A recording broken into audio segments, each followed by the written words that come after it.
Գնահատման երկրորդ չափանիշին վերջնական որոշման առկայությանը պետք է նկատել, որ առաջին հայտարարի դատարանը Դանիբեկյանի նախագահությամբ կայացել է քրեական հետազոտությունը դատարանելու և քրեական գործով առիթը կազմելու մասին որոշում, առարկում հասարակազմի բացակայության հիմքով,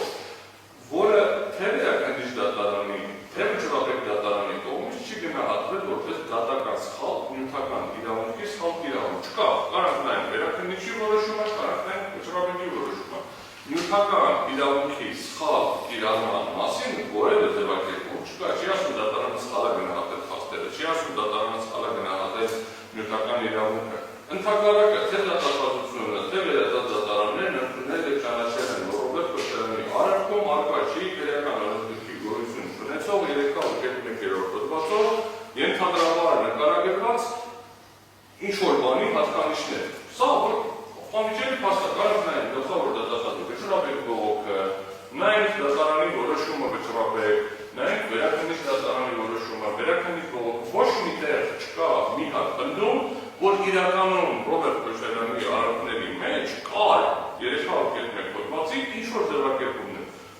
Պատճառը նաև այն է, որ 301 հոդվածը չկար, բայց ձևակերպումը ասում են հասա չկար, բայց այնտեղ ուրիշ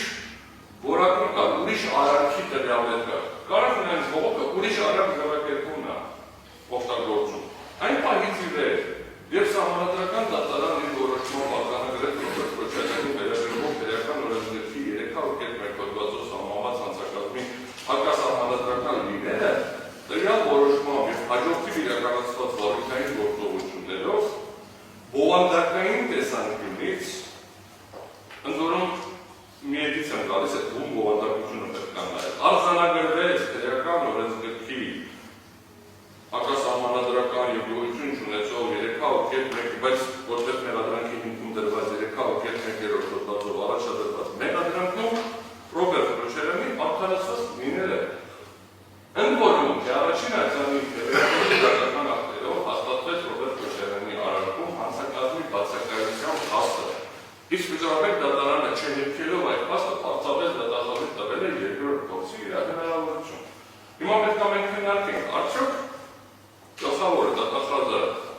արել է վճռաբեկ դատարանի տված հնարավորությունը, թե դուրս է եկել դրա սահմաններից և ընդհանրապես նոր մեղադրանք առաջադրել, ոչ թե ինչ-որ իրավական գնահատական։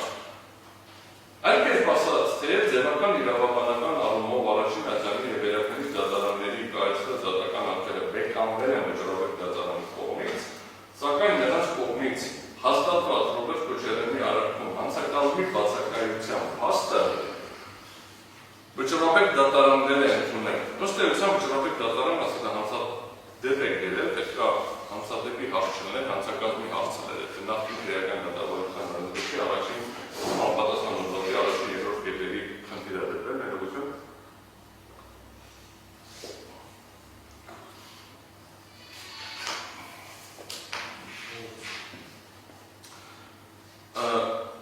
Ինչն ուրեմն փաստը վճռաբեկ դատարաններ է ընդունել և հենց այդ փաստից է ելել, որ դատախազին տվել է երկրորդ փորձի իրավունք։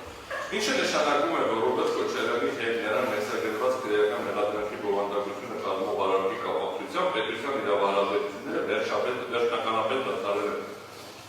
Պետությունը ընդունել է վերջնական դատական ակտով, որ Ռոբերտ Քոչարյանը չի իրականացրել սահմանադրական կարգի կապահում կոչվող 301 հոդվածով նախատեսված արարք։ Ինչի այդ պատճառները ուրիշ է, բայց չկա, այսինքն արարք գոյություն չունի,